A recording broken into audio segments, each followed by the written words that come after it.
ನಿಮ್ಗೆ ಗೊತ್ತೈತಿ, ಸರ್ಕಾರ ಕಿವಿ ಇದ್ದು ಕಿವುಡಾಗೈತಿ, ಬಾಯಿ ಇದ್ದು ಮೂಕಾಗೈತಿ, ದರ್ಪ ಚರ್ಮದ ಸರ್ಕಾರ. ನಮಗೆ ಎಷ್ಟೇ ಹೋರಾಟ ಮಾಡಿದ್ರು ಕೊನೆ ಪಕ್ಷ ಅವತ್ತೇನು ಆ ಲಾಠಿ ಚಾರ್ಜ್ ಹಾಸ್ಪಿಟ್ಲಿಗೆ ದಾಖಲಾಗಿದ್ರಲ್ಲ ನಮ್ಮ ಹೋರಾಟಗಾರರು, ಸೌಜನ್ಯಕ್ಕಾದ್ರೂ ಬಂದು ಮಾತಾಡಿಸೋ ಪ್ರಯತ್ನ ಮಾಡಲಿಲ್ಲ, ಒಂದು ವಿಷಾದವನ್ನು ವ್ಯಕ್ತಪಡಿಸೋ ಪ್ರಯತ್ನ ಮಾಡಿಲ್ಲ. ಹಾಗಾಗಿ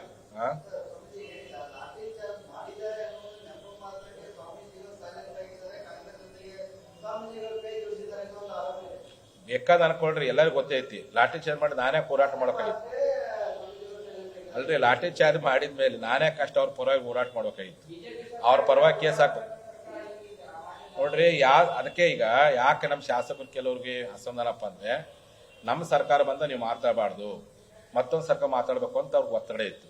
ಅದು ನಾನೇನ್ ಮಾಡಿದೆ, ನನ್ನ ಒಂದು ಕಮಿಟ್ಮೆಂಟ್ ಪ್ರತಿಜ್ಞೆ, ಯಾವುದೇ ಸರ್ಕಾರ ಬರಲಿ, ಯಾರೇ ಮುಖ್ಯಮಂತ್ರಿ ಇರಲಿ, ಯಾವುದೇ ಪಕ್ಷ ಅಧಿಕಾರಕ್ಕೆ ಬರಲಿ, ಮೀಸಲಾತಿ ಆದೇಶ ಪ್ರಮಾಣ ಪತ್ರ ಸಿಗೋರು ಹೋರಾಟ ಅಂತ ಪ್ರಮಾಣ ಮಾಡೀನಿ. ಆ ಪ್ರಕಾರ ಹೋರಾಟ ಮಾಡಕ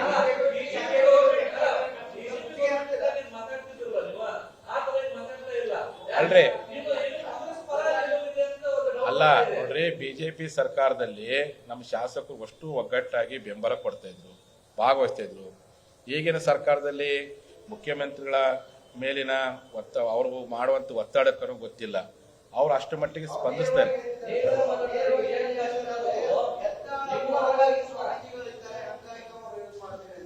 ಅವ್ರು ಬೇಕಾದ ಹೇಳ್ಕೊಡ್ರಿ, ಅಲ್ಲ ಅವ್ರ ಮುಗಿನೇರಕ್ಕೆ ಏನಾರು ಮಾತಾಡ್ಲಿ, ಅವ್ರ ಬಗ್ಗೆ ನಾನು ಏನ್ ಹೇಳಕ್ ಹೋಗಲ್ಲ. ನಮ್ಮ ಉದ್ದೇಶ ಯಾವುದೇ ಸರ್ಕಾರ ಇರಲಿ, ಯಾವುದೇ ಪಕ್ಷ ಇರಲಿ, ಮೀಸಲಾತಿ ಆದೇಶ ಪ್ರಮಾಣ ಪತ್ರ ಸಿಗೋರು ಹೋರಾಟ ಅಂತ ಹೋರಾಟ ಮುಂದುವರ್ಸ್ಕೊಂಡು ಹೋಗ್ತೀವಿ.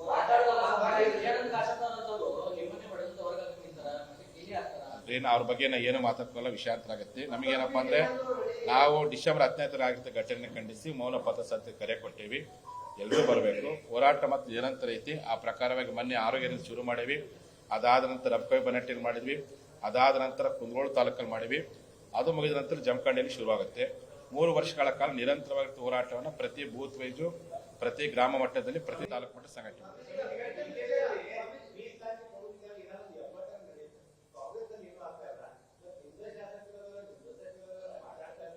ಅಲ್ಲ ನೀವು ಅಲ್ರಿ, ಅವ್ರಿಗೆ ಎಷ್ಟಂತ ಹೇಳ್ಬೇಕು, ಮಾಧ್ಯಮದ ಮಿತ್ರ ನಿಮ್ಗೆಲ್ಲ ಗೊತ್ತಿದೆ, ಅವ್ರ ಮನೆ ಬಾಗಿಲಿಗೆ ಹೋಗಿ ಮನೆ ಪತ್ರ ಕೊಟ್ಟು ಮಾತಾಡ್ರಪ್ಪ ಅಂತೇಳಿ. ಇನ್ನೇನು ನಾವು ಎತ್ಕೊಂಡೋಗಿ ಕೂತು ಮಾತಾಡಕ್ಕಾಗತ್ತ? ಮನೆ ಬಾಗಿಲಿಗೆ ಹೋಗಿ ಮನೆ ಪತ್ರ ಕೊಟ್ಟರು ಸಹ ಅವ್ರು ಮಾತಾಡ್ತಿಲ್ಲಪ್ಪ ಅಂದ್ರೆ ಇನ್ನು ಹೆಂಗೆ ಹೇಳಕ್ ಸಾಧ್ಯ? ಅವರು ದೈಹಿಕವಾಗಿ, ಮಾನಸಿಕವಾಗಿ, ದೈಹಿಕವಾಗಿ ಒಳಗಡೆ ಇಡ್ತಾರೆ. ಮಾನಸಿಕ ನಮ್ಮ ಜೊತೆ ಹೋರಾಟ ಸಂಕಲ್ಪ ಇದ್ದೇ ಅದಾರೆ, ಅಲ್ಲಿ ಅವ್ರು ಮಾತಾಡೋ ಶಕ್ತಿ ಕಳ್ಕೊಂಡಿರ್ತಾರೆ.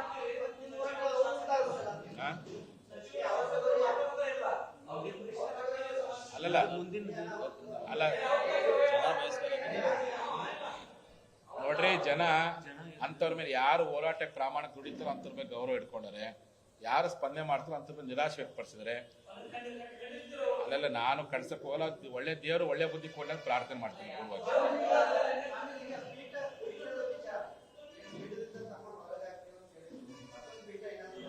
ಇಲ್ಲ, ನಮ್ದು ಮೂಲ ಪೀಠ ಕೂಡಲ ಸಂಗಮ. ಕೂಡಲ ಸಂಗಮದಲ್ಲಿ ನಮ್ಮ ಪೀಠ ಮುಂದುವರಿಯುತ್ತೆ. ಶಾಖಾ ಮಠಗಳ ರಾಜ್ಯದಲ್ಲಿ ಮಾಡ್ತೀವಿ. ಹಾಗಾಗಿ ಆ ಘಟನೆಗಳಿಗೂ ನಮ್ಮ ಪೀಠಕ್ಕೆ ಯಾವುದೂ ಸಂಬಂಧ ಇಲ್ಲ. ಮೂಲ ಪೀಠ, ಪ್ರಥಮ ಪೀಠ ಕೂಡಲ ಸಂಗಮ, ಅಲ್ಲೇ ನಮ್ಮ ಪೀಠವನ್ನು ಕಟ್ಟಡಕ್ಕೆ ಶುರು ಮಾಡ್ತೀವಿ. ಈ ಚೆನ್ನಮ್ಮನ ಕಿತ್ತೂರು ಭಾಗದಲ್ಲಿ ಶಾಖಾ ಮಠ ಮಾಡ್ತೀವಿ. ಬೆಳಗಾವಿ ಜಿಲ್ಲೆ ಪ್ರತಿ ಜಿಲ್ಲೆ ಶಾಖಾ ಮಠ ಮಾಡ್ತೀವಿ.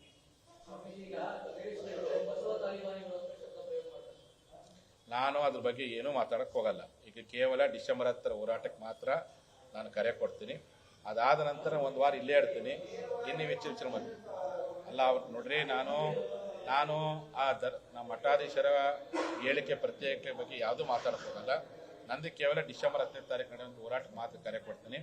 ಅದಾದ್ಮೇಲೆ 1 ವಾರ ಇಲ್ಲೇ ಇರ್ತೀನಿ. ಅನೇಕ ವಿಚಾರ ಹಂಚ್ಕೊಳ್ತೀನಿ.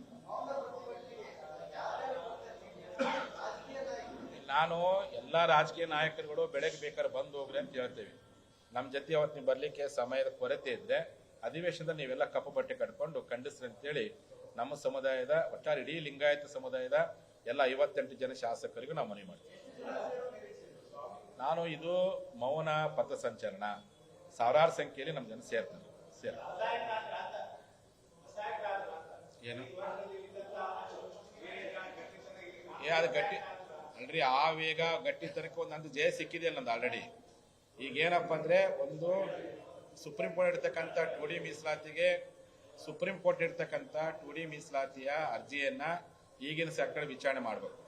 ಇಲ್ಲ ಎಲ್ಲಾ ಲಿಂಗಾಯತ ಒಬ್ಬಿ ಸೇರಿಸ್ಬೇಕು.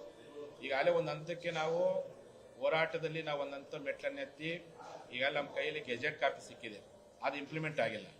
ಆ ಉದ್ದೇಶ ಈ ಸರ್ಕಾರಕ್ಕೆ ಏನು ಒತ್ತಾಯ ಮಾಡಕತ್ತೀವಿ, ನೀವು ಸುಪ್ರೀಂ ಕೋರ್ಟ್ ಇರ್ತಕ್ಕಂಥ 2D ಮೀಸಲಾತಿನಾದ್ರೂ ವಿಚಾರಣೆ ಮಾಡಿ ಕೊಡ್ರಿ, ಅಥವಾ 2A ಮೀಸಲಾತಿನ ಮೂಲ ಗುರಿ ಅದಕ್ಕಾರ ಸೇರಿಸ್ರಿ. ಅವೆರಡೂ ಮಾಡ್ಲಿಕ್ಕೆ ನಿಮಗೆ ತೊಂದರೆ ಆಗಾದ್ರೆ OBCಗೆ ಸೇರಿಸಿ, ಲಿಂಗಾಯತರು ಶಿಫಾರಸು ಮಾಡ್ರಿ ಅಂತ ಕೇಳಕತ್ತೀವಿ. ಇವು ಎರಡಕ್ಕೂ ಸ್ಪಂದನೆ ಮಾಡ್ತಾ ಇಲ್ಲ. ಯಾರು ಯಾವ ಬುದ್ಧಿ ಕೊಡ್ತಾನೆ ಕೊಡ್ಲಿ, ಆ ಬುದ್ಧಿ ಕೊಡುವಂತ ಸಂದರ್ಭಕ್ಕೆ ಮುಖ್ಯಮಂತ್ರಿ ಅವ್ರ ಮನಸ್ಸು ಯಾವ ಪರಿವರ್ತನೆ ಆಗಿ ನಮ್ಗೆ ಕೊಡ್ತಾ ಹೋಗ್ತಾರ ಆ ಪ್ರಕಾರ ಹೋರಾಟ ಮುಂದುವರಿಸಿ. ನಿರ್ಭೀತ, ನಿಷ್ಪಕ್ಷಪಾತ, ವಿಶ್ವಾಸಾರ್ಹ ಸುದ್ದಿಗಳಿಗೆ ಮತ್ತೊಂದು ಹೆಸರಾಗಿರುವ News18 ಕನ್ನಡ ಈಗ ಆಪ್ನಲ್ಲೂ ಲಭ್ಯವಿದೆ. ದಯವಿಟ್ಟು ಇಲ್ಲಿರುವ QR ಕೋಡ್ ಅನ್ನು ಸ್ಕ್ಯಾನ್ ಮಾಡಿಕೊಂಡು ಆಪ್ ಡೌನ್ಲೋಡ್ ಮಾಡೋದಕ್ಕೆ ಮರಿಬೇಡಿ. ನಿಮ್ಮ ಬೆಂಬಲ ಹೀಗೆ ಸದಾ ನಮ್ಮೊಂದಿಗಿರಲಿ. ಧನ್ಯವಾದ.